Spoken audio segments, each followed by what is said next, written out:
This is KWAM 990 Talk Radio, the unleashed voice for the LGBTQ community, where our core values are education, enrichment, and empowerment. And we are looking for sponsors for the radio show. So if you're interested in sponsoring the radio show and helping us out, please donate online on the Relationship Unleashed or contact us to be a sponsor or advertise your business, your party, events for the community on our radio show. And we are back in the studio with Beth Trouy from the Memphis Interfaith Group. And Beth, you said something very important. You didn't find out until your 30s about the Catholic religion accepting same-gender loving people. And in the Bible, in the Bible, one of the first questions that God ever asked was when He asked Adam, "Where are you?" when Adam was hiding from Him. And that's the very first question in the Bible that God ever asks, "Where are you?" And it's sad that God has to ask us sometime, "Where are you? What are you doing?" Yeah. And so it's very important that we do what you did. But now I'm about to pound the black church. It's sad in the black church that we cannot have books and doctrines and affirmations to affirm people within the church. And the black church is the biggest pimps of people in the community because they prostitute the gay, not gay, he's saying gay, the same-gender loving individuals for the talents, for their monies. It's awful. And I'm a big critic of the black church because I'm a part of it. I see what we do. I've been a victim of it. And so I try to make sure I don't victimize people like the way I was a victim once in the black church. You know, I have a good friend that comes to many of our gatherings, and she's African American. Mm-hmm. And she told me, you know, you within the Catholic Church have a really hard time because the Catholic Church is conservative. She said, but you don't know how hard it is for a gay or lesbian African American because we are really discriminated against within our own churches more so than you could ever imagine. She said, even within our community, we can't find an LGBT community that we can unite the way that you have. And I really felt for her. And we have, you know, we've really been striving to find more of an African American LGBT community, but people are afraid to come out because of the way they're going to be treated, not just in their church, but within their own their community, their neighborhood. And at least I can celebrate that I have a very strong support group, not just within my neighborhood, but that I do have that in my church. I'm very much affirmed, and it's a blessing to have that. And I feel for those who are struggling to find somewhere. Well, you know, you can get in on this. People use fear as a weapon to hold people back. And one of my mentors said that fear is the false evidence appearing real. It's not real, and they use mind games to control people and everything. So you want to get a piece of that before we go to the next one? Yeah, I totally agree, you know, with pretty much with everything you said. And coming from several denominations, you know, I call myself Baptist Costal now. Loose here! Come out of here! So, it's much needed. It's much needed. The conversation is needed. It was like I said downstairs.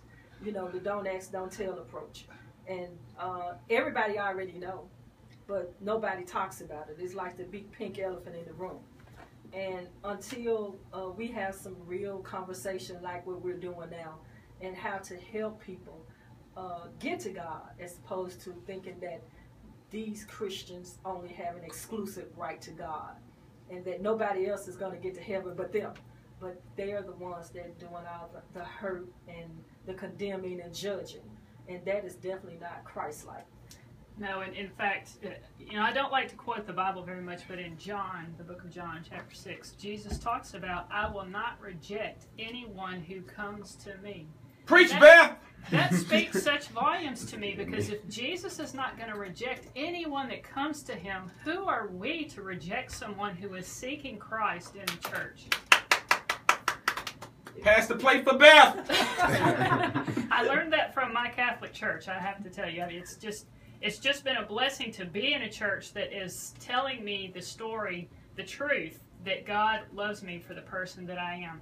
And you know, we have so many people out there that we need to help heal the wounds that they have within their churches. Absolutely. Because rejection kills people. Absolutely. And that's what we're not looking at with these churches. They don't realize that by rejecting, you are killing people, because when we lose our self-esteem, when we lose being validated for who we are, and you give us shame, people turn to suicide, people turn to illicit drugs, people turn to whatever is going to make them feel better, and that in and of itself is killing people. You preaching, Beth? You're absolutely right.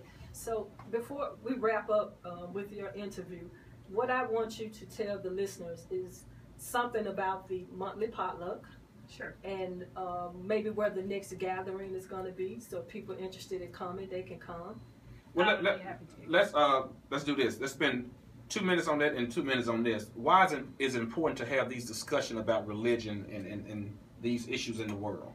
It's important to have that because all we have is the perspective of what we've grown up in. If we don't talk to each other and hear other people's perspectives and learn to respect each other's differences, that tolerance, that's what creates a wholesome, vibrant society. And without that, we don't have a full vision of creation. That's good. Yeah, you're absolutely right. You are. And the common denominator is that all of us are trying to get closer to God. That's right. And we need each other to do that. The last thing we want is to turn someone away. We need to be together to move closer to God. Well, it's easier than that, and it's simpler than that. It's the right thing to do. That's right. That's what we're taught. And it's not that complicated. It's not geometry or calculus. It's the right thing to do because ultimately, none of us knows the answer. We all live by faith. I don't know anybody who met God. T. Madison, you met God? Anybody met God? John? Yeah. Terrell? Anybody? Yeah. I'm about to. My point is, we all live by faith. So who are you with your hypocrite self sitting in the pulpit, drinking whiskey and having sex with everybody in your church to tell me that God don't... Oh, I just said that. Well, one thing that's I like to say is that when you have all of these the doctrines and opinions and interpretation, have you ever noticed that God never participates in it? That's right. He never participates. I got that from one of our good friends that was on the radio show, Dr. Black. I stole your quote. Yeah, God never participates. That's our bull crap. We made religion. God didn't make religion. We did. But Beth, how can people join the interfaith group if they would like to come and join? I heard you guys cook a lot. And yeah, we do. I'm going to cook my specialty. If you want to bring people together, you say that there's food and people come together. We have, at the Catholic Church, we have a Catholic ministry with gay and lesbian persons. It meets the first Tuesday of every month at 6:30 in the basement of the Cathedral of Immaculate Conception. Beautiful. Now, the interfaith gatherings are on a quarterly basis, and we just hosted one, so it's going to be a couple of months before the next one comes along. But if you come to our first Tuesday potluck, you will have all the information you need for the multi-interfaith gatherings. Is there a Facebook page? We do have a Facebook page. You can look up the Catholic Ministry with Gay and Lesbian Persons. You can also contact the Cathedral of Immaculate Conception for more information. That is our home base, and the number there will give you any of the resources that you need to contact us. And you know what? You said food. Whenever Jesus tried to minister in the Bible, Jesus always fed the people first. You can't minister to me if my stomach's growling. That's right. Hello, somebody. That's right. I don't want to talk to you if I need something to drink or eat. I don't want to talk to you. But if you feed me, you can draw me in. You can talk to me. We can do some things. I'm gonna bring my favorite dish to the interfaith group next time. I look forward to seeing you there. Roman noodles. No. But no. Loose hair. Go with chicken seasoning on it. And hot sauce and some seasoning salt too. I went to a black college. Hello, somebody. You know how to survive.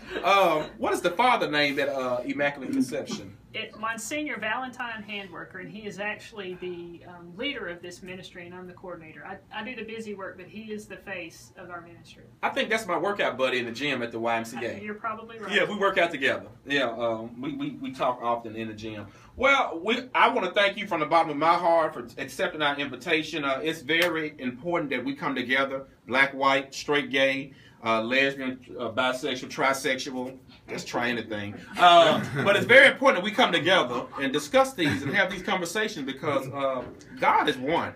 God is love, and God's love is unconditional. Get out of my head. I know that's not gray hair. Lucille! Babe, I got so much Beijing in this head, I never go gray. Come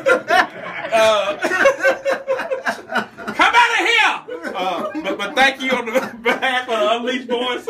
It's been a pleasure. You want to say anything to Beth? No, Beth knows. Beth knows I love her. And we're definitely going to do this again. Absolutely. It's not the last time. You know, bring somebody else on here on the radio show with you, and we'll just do this thing a whole hour. I look forward to it. And come back and we'll talk, because we have to put it out there, what we're doing all over Memphis in our community. And I'm so proud to be associated with the multi-faith, the interfaith group. Thanks for accepting me. The food is always good. And guess what? Can I say what we drink? Sure, with the Catholic Church. I love Catholic Church. Tell them what y'all drink. I walked in and they had wine and Coronas. I was like, I'm Catholic. I'm Catholic. Give me a Bud Light. Wedding of Cana. Jesus, it's cool to have wine. Yeah, we had wine at the meeting. I was like, wait a minute. And my Baptist roots kicked in. I said, oh well, I don't want to be the odd person. I heard a great poet say, we're gonna go into this break. Look, Kim, get your ring. Make Beth put a ring on it. But I heard a great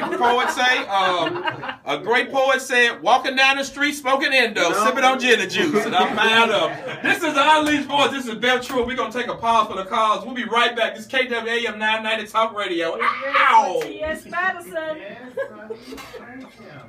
Turn it up for me.